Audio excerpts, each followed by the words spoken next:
نبی کریم صلی اللہ علیہ وسلم نے ایک حدیث میں فرمایا، اور بے شک میری امت میں 30 جھوٹے آئیں گے، ان میں سے ہر شخص خود نبی ہونے کا دعویٰ کرے گا، اور میں آخری نبی ہوں اور میرے بعد کوئی نبی نہیں۔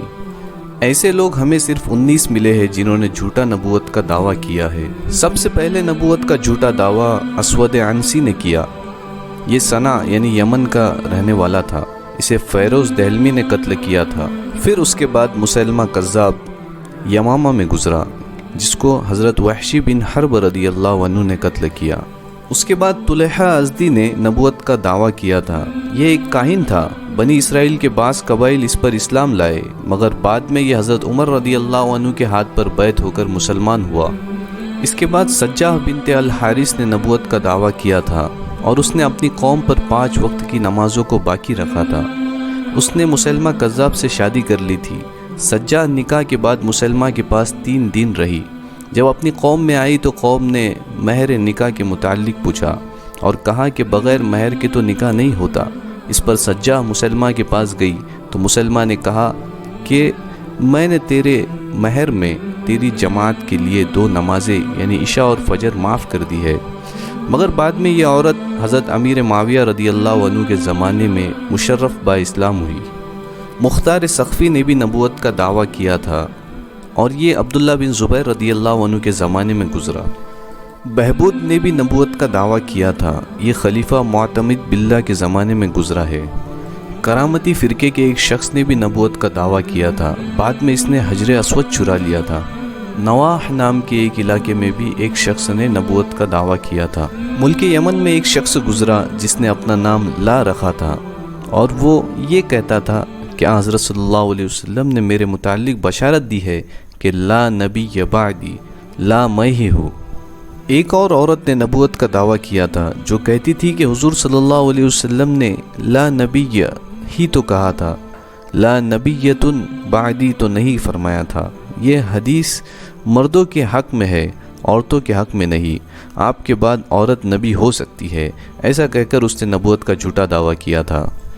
ایک یہودی نے بیت المقدس میں مسیح ہونے کا دعویٰ کیا تھا، مگر جب اس کو گرفتار کر کے اس کی پٹائی لگائی گئی تو وہ مسلمان ہو گیا۔ اسحاق اخرس نام کا ایک شخص بصرہ میں گزرا ہے۔ اس پر بصرہ اور عمان کے کچھ لوگوں نے اس کے جھوٹے نبوت کے دعوے پر ایمان لایا۔ فارس بن یحییٰ ساباتی نے بھی جھوٹا نبوت کا دعویٰ کیا تھا، جو مصر کے ایک شہر تیونس میں گزرا ہے۔ متنبی شاعر نے بھی نبوت کا دعویٰ کیا تھا، مگر بعد میں تائب ہوا۔ ایک بکری چرانے والے نے بھی نبوت کا دعویٰ کیا تھا۔ اصل میں یہ جادوگر تھا جو اپنے ایک ہاتھ میں عصا رکھتا تھا اور جادو کے ذریعے لاٹھی کو اژدھا بنا دیتا تھا۔ عبداللہ بن میمون نے خلیفہ مامون کے زمانے میں نبوت کا دعویٰ کیا تھا۔ مامون نے اس کو قید میں بند کرا دیا، یہ قید ہی میں مر گیا تھا۔ غازانی نام کے ایک ساحر نے یعنی جادوگر نے بھی نبوت کا دعویٰ کیا تھا۔ پھر مرزا غلام احمد قادیانی نے 14ویں صدی کے شروع میں نبوت کا جھوٹا دعویٰ کیا، اور آج بھی دنیا میں اس کے ماننے والے بہت سے لوگ موجود ہیں۔ پھر 1990 کے درمیان ہندوستان میں شکیل بن حنیف نام کے ایک شخص نے مرزا کے نقش قدم پر مہدی پھر نبی ہونے کا دعویٰ کیا۔ تعجب کی بات ہے کہ ان کاذبوں کو ماننے والی ایک تعداد ہوتی ہے۔ ہمیں ان کی عقلوں پر حیرانی ہوتی ہے کہ کیسے یہ جھوٹے لوگوں پر ایمان لاتے ہیں، جبکہ اللہ کے نبی صلی اللہ علیہ وسلم کے آخر نبی ہونے کی باتیں قرآن اور حدیث میں تواتر کے ساتھ موجود ہے۔ اس کی 3 وجہ ہمیں نظر آتی ہے۔ سب سے پہلی، اللہ تعالیٰ کبھی کسی بندے کی گمراہی کا فیصلہ کر دیتے ہیں تو وہ گمراہ ہو جاتا ہے، جیسے کاتب وہی شخص کا گمراہ ہو جانا جو ہمیں سیرت میں ملتا ہے۔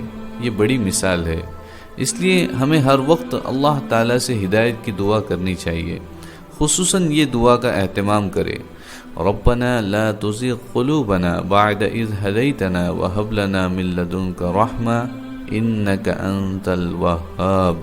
دوسری وجہ، علم دین کا کم ہونا، مطلب قرآن اور حدیث کے علم کا کم ہونا، یہ ایک بڑا سبب ہے گمراہی کا۔ تیسری وجہ ان لوگوں میں پائی جاتی ہے جو بہت جلدی کسی سے متاثر ہوتے ہیں، کسی کی کوئی بات یا کرامات یا اس کی باتوں سے متاثر ہوتے ہیں، پھر علم کی کمی کی وجہ سے اس کی ہر بات کی اتباع کرتے ہیں، چاہے وہ حرام ہو یا حلال ہو۔ اس لیے اگر کسی کو اپنی زندگی کا رہنما اور آئیڈیل بنانا ہے تو وہ 3 لوگ ہیں، پہلے انبیاء علیہ الصلاۃ والسلام، دوسرے صحابہ رضی اللہ عنہم، اور تیسرے اولو الامر۔ اس میں تابعین، تبع تابعین، محدثین اور قرآن و شریعت جاننے والے علماء اکرام شامل ہے۔ ایسے فتنوں سے بچنے کے لیے مسلمان کی جماعت کا ساتھ نہ چھوڑے، جمہور علماء کے ساتھ رہے۔